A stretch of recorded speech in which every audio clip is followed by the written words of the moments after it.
All right, guys, do you have your popcorn? Do you have it? Because you're going to need it. This is a super entertaining video. At least I think so. Wow, new models that I really love. The Kansept Dreadnaught and the Ferramonster Xandros. Guys, these are fantastic and must-haves in my opinion. I think there's good value here. I think there are excellent, beautiful knives that are great cutters. Let's jump in. This is the Kansept Dreadnaught, designed by Daniel Sparhawk, who's the one that does the Warhawk knives. Stonewash CPMS 35VN, bronze anodized titanium, okay? Right off the bat, I'll just tell you, $217. $217. Ferramonster, and this might be my favorite Ferramonster. I think it is. Pretty sure it is. Yeah, it is.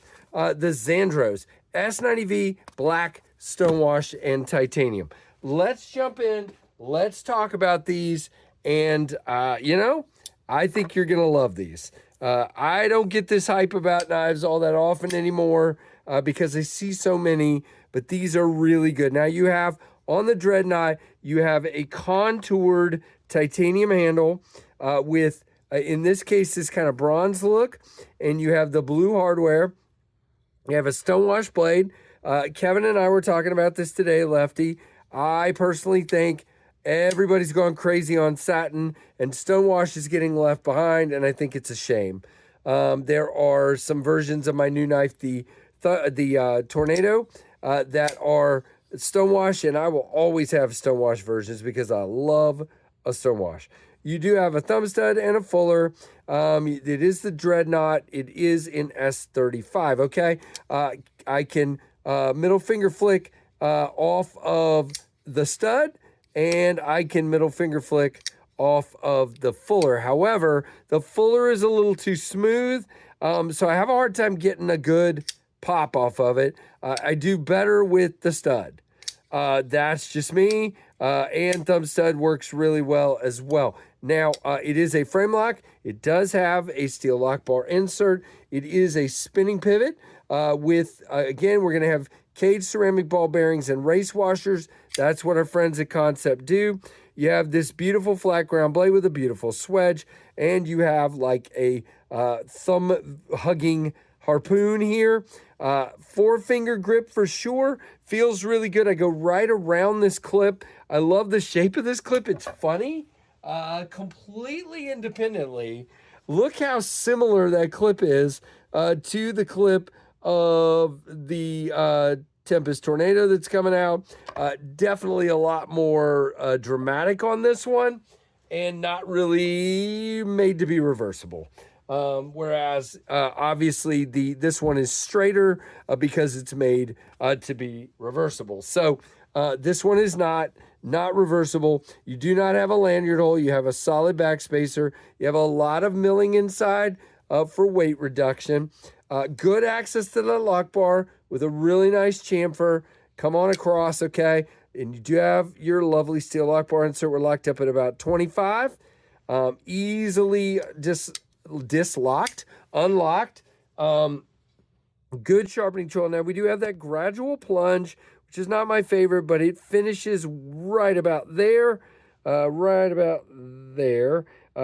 you got enough room for sure. So really good. Again, feels good in the hand. I like this grip.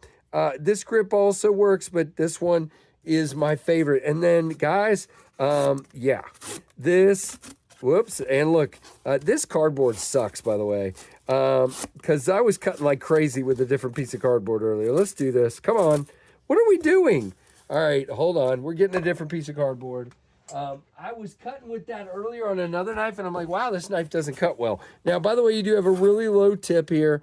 Wow, why are we grabbing like that? There we go. So that's just me. Yeah, it's definitely sharp, and it's definitely a cutter. I didn't have any issues with it earlier when I was cutting with it, so I'm not sure what that issue was just a moment ago, other than I'm a complete dork and I mess stuff up all the time. All right, keep moving, Casey. This is going to be a long video. So you can see it's on bearings, smooth drop, comes way out to the end, and it's dead stinking center. It is beautiful, and just love the action. Yeah, great detent, not shaking this one out at all. Now, if you look at this one, there are, what are there? 1, 2, 3, 4, 5 versions available. This one right here is bronze titanium with, again, that stonewash blade, $217.89. I will leave a link down below. 8.14 inches with a 3.49 inch blade length. The cutting edge is 3.19. 0.15 on the stock, so a little thicker, but it's got plenty of tallness to get it down nice and thin. 4.65 inches on the handle. 5.47 ounces, but again, for the size, I don't think that's a problem. And it is right hand only, designed by Daniel Sparhawk, and it is made by Kansept in China. Now, the other versions, it looks like we have a bead blasted version. We have a purple version with a black blade. We have a blue titanium version and a black on black version. They all seem to be right around that same price, which is great.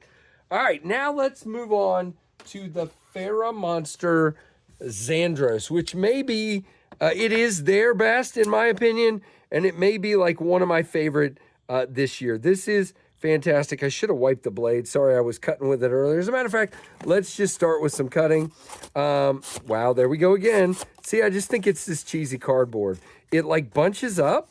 I don't know what the deal is, but yeah, I have had no issues cutting with this knife. None whatsoever. It is fantastic. This cardboard just sucks. Let's try the other piece now. Yep, there you go. See? And again, same deal, very low tip. Now, I don't know what the heck to call this blade shape. This guy is seats both of these. I'm in trouble with everyone. I think this is a Wharncliffe. Some people were calling it a sheep's foot. I'm going to call it a modified Wharncliffe. And in this case, I'm going to call this a reverse Tanto or a modified sheep's foot, okay? Whichever one you prefer. It is a very small, this way, but not super short, titanium frame lock. It does have a lock bar insert and an over travel stop. It's locked up at about 50%. Oh, by the way, man, I always forget stuff. No lock rock, no blade play. Again, S35 on the steel. This one is S90V. Nope, no lock rock, no blade play.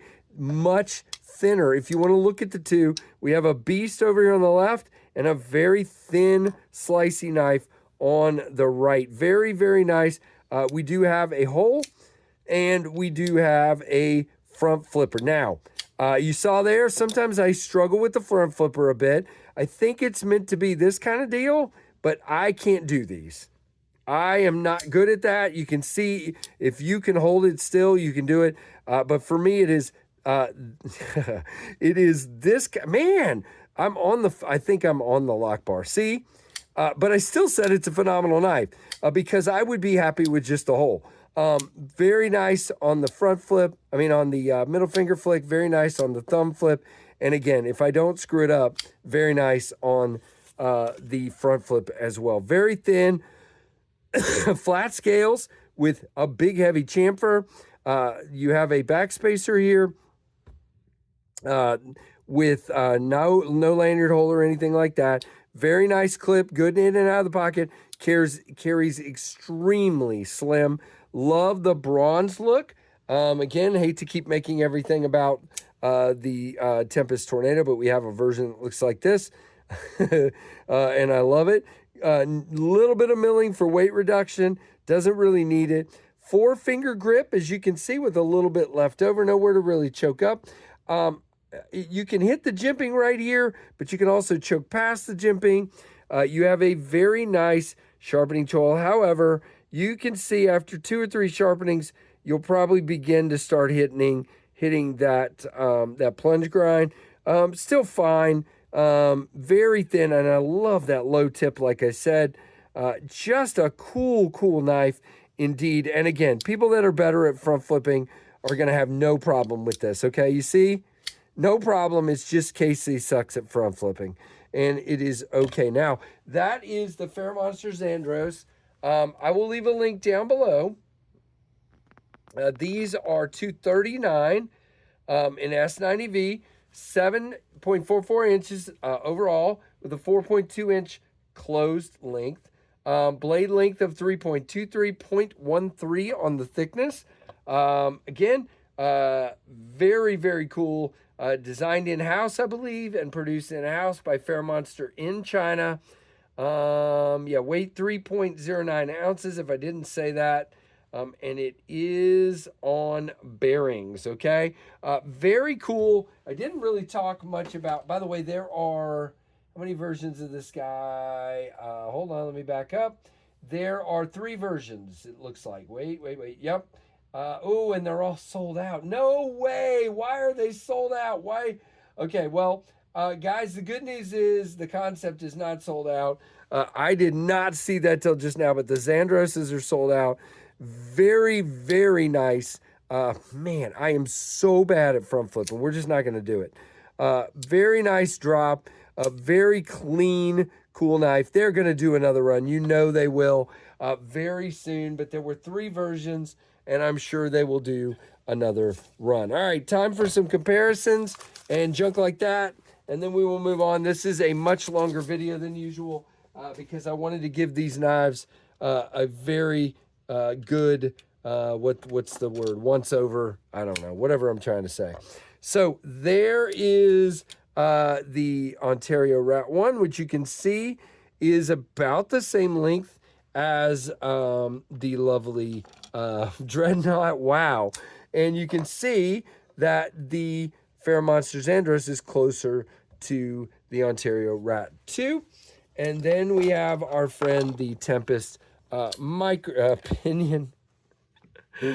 I should get some rest. The Tempest Pinion, and of course the 7-inch Tempest Microburst, which happens to be one of the knives I'm carrying tomorrow, so I had to get that one out of my pocket. So very, very cool. Again, the Xandros and the Dreadnaught. What do you think of these two? Sorry for my fumbling around. I am seriously very tired, but I need to get these into the pass around group out to the next channel. So we're going to do that. So guys, like, comment, subscribe, hit that notification bell to all. Let me know what you think of these two. I hope you love them as much as I do, and thank you for watching the Knives Fast channel.